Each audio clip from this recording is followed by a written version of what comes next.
with Angelle Sampey, who, first off, after 2 questionable runs yesterday, you finally got something that I hope made you feel better today. Definitely. We were coming off of a win. The confidence level was high. The momentum was where we needed it to be. And then we go into first and second round of qualifying and don't make it down the track, at least not full throttle. So I had to shut off both runs, weren't in the qualifying. That is very disheartening. It can completely destroy your confidence. So I had to literally just flush everything that happened yesterday, pretend it didn't even happen, and come in today as a brand new person, brand new day, brand new everything, and just get out there and make a run. Now, when you have 4 runs ahead of you to qualify, you feel a little bit room, there's a little room for error. I have 4 runs to get this done. Well, coming into today, we only had 2 runs, so okay. The stress is a little bit more on you. I only have 2 chances to get this done, but fortunately we did. Well, and you understand the fans don't necessarily see that stress. They just think this is what you do. No big deal in that respect. When I first heard your name and first started following you, you were an absolute champion. And if I remember correctly, when you stepped away from the sport, you did so to have a child and to have a little bit different life. And now you're back again. What pulled you back? I had no intentions of ever coming back to racing. I was fine at home with my husband and my little girl. We run a business on our own, and I was in 100% mommy mode. Racing was not a part of my life anymore, and I had no intentions of it ever being again. And then George called, my team owner and crew chief. He called. The guy that was riding his motorcycle had left the team, and there was a few races left for that year, so he asked me to come back. Now this is 6 years after I've gotten off the motorcycle and literally have not sat on a motorcycle at home at all, nothing. So he says, well, you come back and race for us for a couple of races to finish out the year. And my first thought was, there's no way, I can't do it. I haven't even sat on a bike. I don't have a license anymore. I'm not physically capable of doing this anymore. And he says, well, let's just go testing, see how you like it, and if you want to try it, we'll get your license reactivated and get you out there. So we did. I went out to the track. I have to say that it was the scariest moment of my entire life. I was so scared to get on that bike, not because I hadn't been on it for 6 years and I still remembered everything, but now I'm getting on it as a mother, and my 3 or 4-year-old, just 4 at the time, is watching me. And before I had nothing to lose in my mind. If I got hurt there was really nobody but me that was going to suffer from that. And now it's a different story. I have a husband, I have a daughter, I have a business, and I was very afraid to do it. So I figured, okay, I'm just going to turn the throttle, pop the clutch, and I'm just going to shut it off. That way I can say at least I tried. But as soon as this pre-stage beams came on, it's like I went into autopilot. In my brain, I went backwards 6 years, and I went right back to where I had left off. Turned the throttle, popped the clutch, made a perfect straight pass down the track, ran like a 690 something, and I was hooked again. I said, I'm back, I'm ready to do this again. Now the first couple of years back on it, and it was only supposed to be for a few races, and this is 2 years later and I'm still doing it. But the first season or so, we struggled quite a bit. I had to get back in the groove, but we're there now. We finally got another win at Englishtown, so I really feel like I'm where I used to be, maybe even a little bit better. Okay, so that was my next question. The win at Englishtown, did that feel almost exactly like the very first time you won in a pro stock? I genuinely feel like I have never won a drag race before. Going into Englishtown, I got that win. Same thing, all about my little girl. It was totally different now. I wasn't just winning for me, I was winning not only for my team, but my family and my little girl who's watching me. One of the reasons why I agreed to come back was because I wanted her to see me do it with her own eyes. I didn't want her to watch a video or read an article or hear from somebody, oh, your mom used to win races on a motorcycle. I wanted her to see it.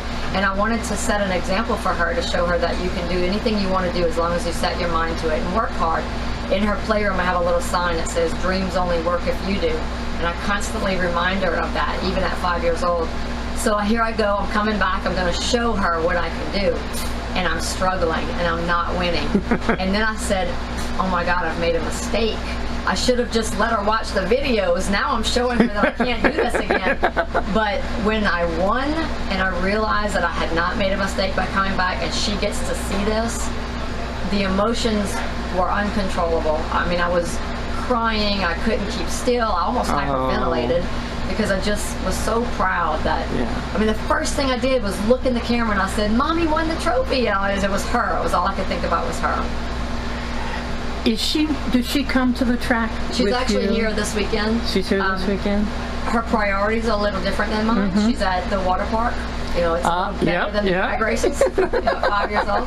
She was here yesterday, and she talked about the water park all day long. So that's where she's at today with my mom, and then my dad's here with me. So she enjoys watching me race or seeing me on TV. But water park, drag race, water park. No, she's going to the water park.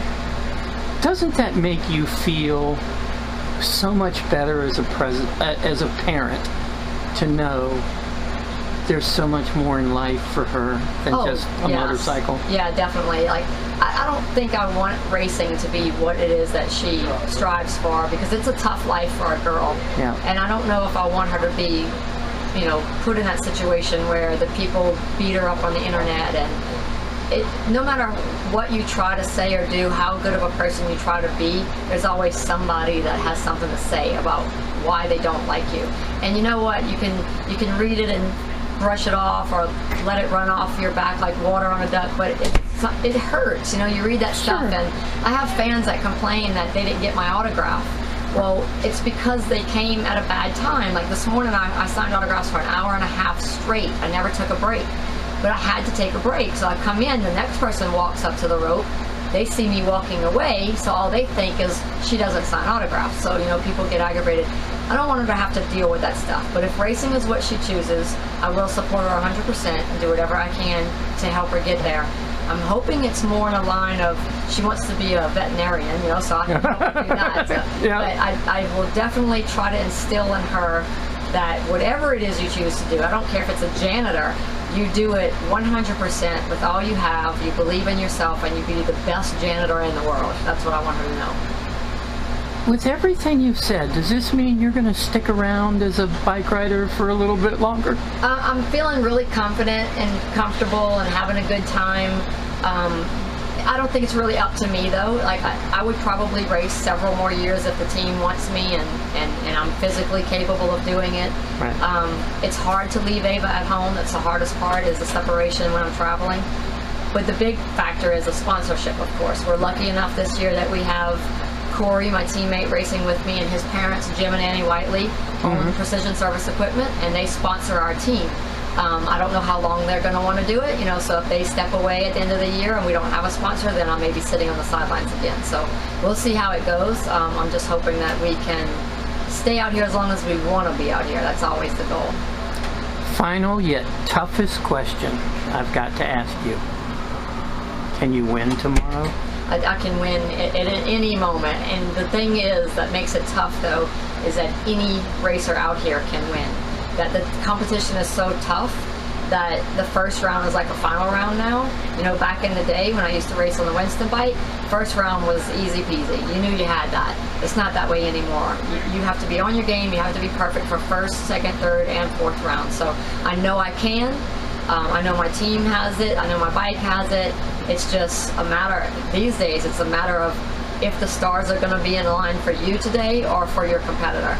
So I'll get up there and give it everything I have. I definitely want to be the thorn that they're afraid to touch. You know, I want to be the one that they look at the ladder and say, oh, I got to race her first round. I want to be that person. I don't want to be the one that they say, oh, I just got to race her. So that's what we're working on. One smile for your daughter and a hi. Hey, Ava. Thank you very, very much.